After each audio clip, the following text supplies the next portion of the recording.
মা হুয়ার রূহ, মুহাম্মদ আমাদেরকে বলে শোনাও রূহ কারে বলে, কেমন করে আসে, কেমন করে যায়, এ ব্যাপারে কি জানো বলো।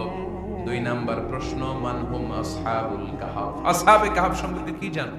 3 নাম্বার প্রশ্ন, মান হুয়া যুলকারনাইন, যুলকারনাইন বাদশা সম্পর্কে কি জানো। আল্লাহর হাবিব সাল্লাল্লাহু আলাইহি ওয়াসাল্লাম বললেন গাদান উজিবুকুম, আগামীকাল বলে দেব। কি বললেন? সবাই বলেন উত্তরে কি বললেন? আগামীকাল বলে দেব। তো আগামীকাল সবাই এসে হাজির। বলো, 3টা প্রশ্ন রেখেছিলাম গতকাল, উত্তর বলো। আল্লাহর হাবিব সাল্লাল্লাহু আলাইহি ওয়াসাল্লাম বলতে পারলেন না, কারণ ওহী আসেনি। তিনি ছিলেন ওহী নির্ভর, ডিপেন্ডেন্ট অন ওয়াহি, dependent on revelation, guided by the ওয়াহি। তিনি এর পরের দিনে বললেন গাদান উজিবুকুম, আগামীকাল বলবো। এর পরের দিনে এরা এসে হাজির, উত্তর নাই।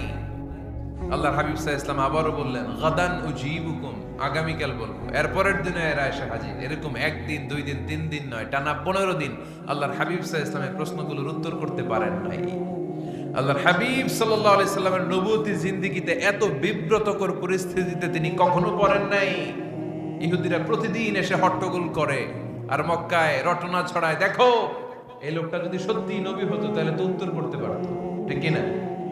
যেহেতু উত্তর করতে পারে না, আসলে সে আসল নবী নয়, সে ভণ্ড নবী, মিথ্যা নবী। পড়েন না আউযুবিল্লাহ। 15 দিন পর আল্লাহ আয়াত নাযিল করলেন, ওয়ালা তাকুলান্না লিশাইইন ইন্নী ফাইলুন যালিকা গাদা ইল্লা আইয়াশা আল্লাহ। ও নবী, ভবিষ্যতের ব্যাপারে সামনে থেকে যখন আপনি ওয়াদা দিবেন, ওয়াদা দেওয়ার সময় ইনশাআল্লাহ শব্দটা মিলিয়ে দিবেন। সুবহানাল্লাহ পড়েন।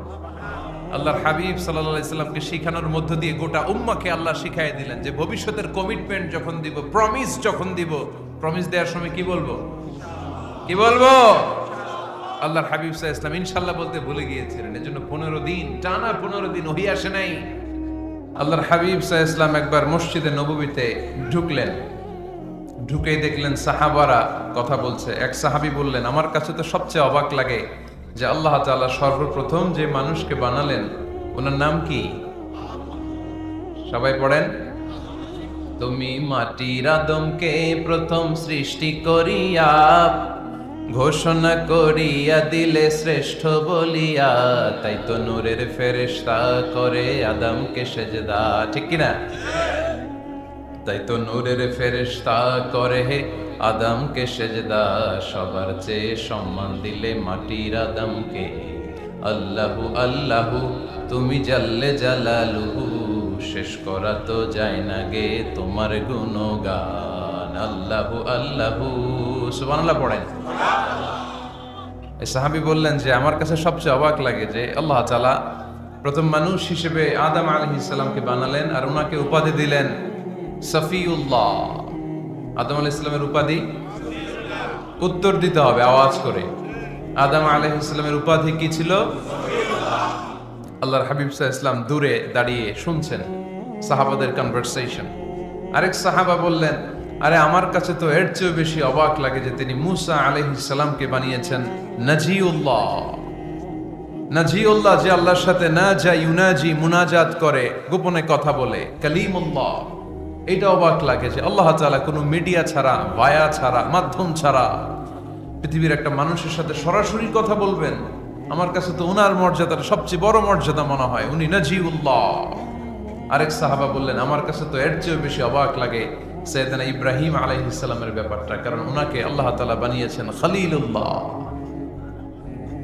তাহলে একজনকে পাওয়া গেল সফিউল্লাহ, আরেক নবীকে পাওয়া গেল কালিমুল্লাহ বা নাজিউল্লাহ, আরেক নবীকে পাওয়া গেল খলিলুল্লাহ। এই কনভারসেশন যখন আল্লাহর হাবিব সাল্লাল্লাহু আলাইহি ওয়াসাল্লাম শুনলেন, আল্লাহর হাবিব সাল্লাল্লাহু আলাইহি ওয়াসাল্লাম মসজিদে নববীতে প্রবেশ করে সাহাবাদেরকে বললেন, তোমরা যা বলেছো আমি সব শুনেছি, তোমরা যা বলেছো সব সত্যই বলেছো, ঠিকই বলেছো। আল্লাহ তাআলা একজনকে বানিয়েছেন সফিউল্লাহ, একজনকে বানিয়েছেন খলিলুল্লাহ, একজনকে বানিয়েছেন কালিমুল্লাহ। তবে জেনে রেখো আমি হচ্ছি হাবিবুল্লাহ, আমি Habibullah. The higher status, the highest peak of the status, সবচেয়ে উঁচু স্ট্যাটাস হচ্ছে আমার। খলিলুল্লাহ মানে আল্লাহর বন্ধু, হাবিবুল্লাহ মানে হচ্ছে আল্লাহর বন্ধু, কিন্তু খলিলুল্লাহ এমন বন্ধু যেই বন্ধু আল্লাহকে খুশি করার জন্য কাজ করে। আর হাবিবুল্লাহ হচ্ছে আল্লাহর এমন বন্ধু যেই বন্ধুকে খুশি রাখার জন্য আল্লাহ নিজেই কাজ করে। আল্লাহর হাবিব সাল্লাল্লাহু আলাইহি ওয়াসাল্লাম ছিলেন হাবিবুল্লাহ। চিল্লায় বলেন তিনি কি ছিলেন? হাবিবুল্লাহ। এত মর্যাদা, এত সম্মান, এত স্ট্যাটাস গোটা বিশ্বের দ্বিতীয় কারো আছে? আল্লাহর হাবিব সাল্লাল্লাহু আলাইহি ওয়াসাল্লামের নুরানি চেহারার মতো চেহারা পৃথিবীর অন্য কারো আছে? কোন দিক দিয়ে আল্লাহর হাবিবের সাথে কোনো মানুষের কোনো ধরনের কম্পারিজন, তুলনা চলতে পারে না। Whether it's the fitness, whether it's the skin colour, whether it's the sound, whether it's the status, he is out of any kind of comparison. তিনি সব ধরনের তুলনার ঊর্ধ্বে। As a father, as a teacher, as a commander, as a lawgiver, as a lawmaker, as a reformer of the society, Muhammad is the superman of the world. সুবহানাল্লাহ পড়তে পারলেন না?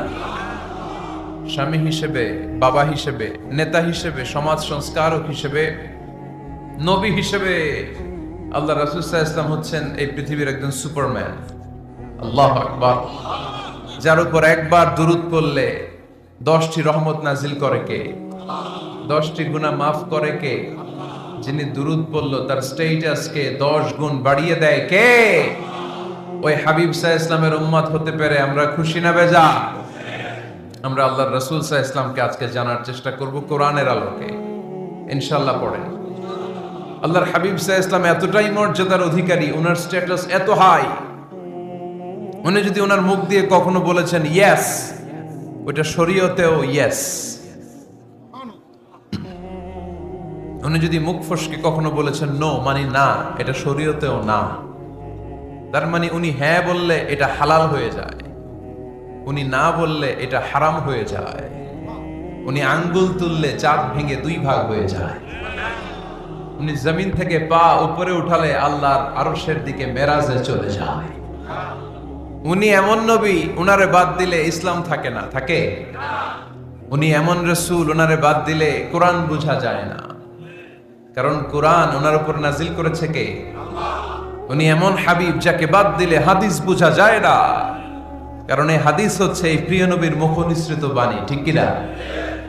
উনি এমন রাসূল যাকে বাদ দিলে সালাত বোঝা যায় না, কারণ সালাত কেমন করে পড়তে হয়, আদায় করতে হয় বিশ্বনবী হাতে কলমে শিক্ষা দিয়েছেন, ঠিক কি না? এক সাহাবী সালাত পড়ছিলেন, সালাত পড়ে আল্লাহর হাবিব সাল্লাল্লাহু আলাইহি ওয়াসাল্লামের কাছে আসলেন। আল্লাহ রাসূল বললেন সাল্লি ফা ইন্নাকা লাম তুসাল্লি, রিপিট ইউর সালাহ because you didn't offer your সালাহ ইন এ কারেক্ট ওয়ে। আবার নামাজ পড়া হয় নাই। সাহাবী যে আবার পড়লেন, আবার আসলেন, আল্লাহর হাবিব বললেন আবার পড়ো, হয় নাই। সাহাবী পরে আসলেন, আল্লাহর হাবিব বললেন সাল্লি ফা ইন্নাকা লাম তুসাল্লি, আবার নামাজ পড়া হয় নাই। এবার সাহাবী এসে কেঁদে দিলেন, এসে বললেন ইয়া রাসূলুল্লাহ, এর চেয়ে ভালো তো আমি পড়তে পারি না। আল্লাহর হাবিব জড়িয়ে ধরলেন আর বললেন আসো শিখিয়ে দেই কেমন করে সালাত পড়বে। সালাতে কোনো তাড়াহুড়ো করবে না। রুকুতে যখন যাবে তোমার পিঠটা হবে স্ট্রেইট ফরওয়ার্ড, স্ট্রেইট ফরওয়ার্ড। রুকু থেকে সোজা হয়ে দাঁড়াবে, 2 সিজদার মাঝখানে সোজা হয়ে বসবে। সিজদায় যখন যাবে রিল্যাক্স করবে। সালাতে কি করতে হয়? রিল্যাক্স। আমার সাথে সাথে সবাই আওয়াজ করে পড়েন রিল্যাক্স। সালাতে রিল্যাক্স করবেন, আপনি তাড়াহুড়ো করতে পারবেন না। আল্লাহর হাবিব সাল্লাল্লাহু আলাইহি ওয়াসাল্লাম শিখালেন কিভাবে সালাত পড়তে হয়। তার মানে এই নবীরে বাদ দিলে সালাত বোঝা যায়, এই নবীকে বাদ দিলে সিয়াম বোঝা যায় না। সিয়াম কেমন করে পালন করতে হয় এই নবী শিখিয়েছেন। এই নবীকে বাদ দিলে হজ বোঝা যায় না, কারণ এই হাবিব বলেছেন খুযু আন্নী মানাসিকাকুম, কেমন করে হজ করতে হয় আমার কাছ থেকে শিখে নাও। এ নবী এমন নবী, এ নবীরে বাদ দিলে জান্নাতে যাওয়া যায় না, ঠিক কিনা?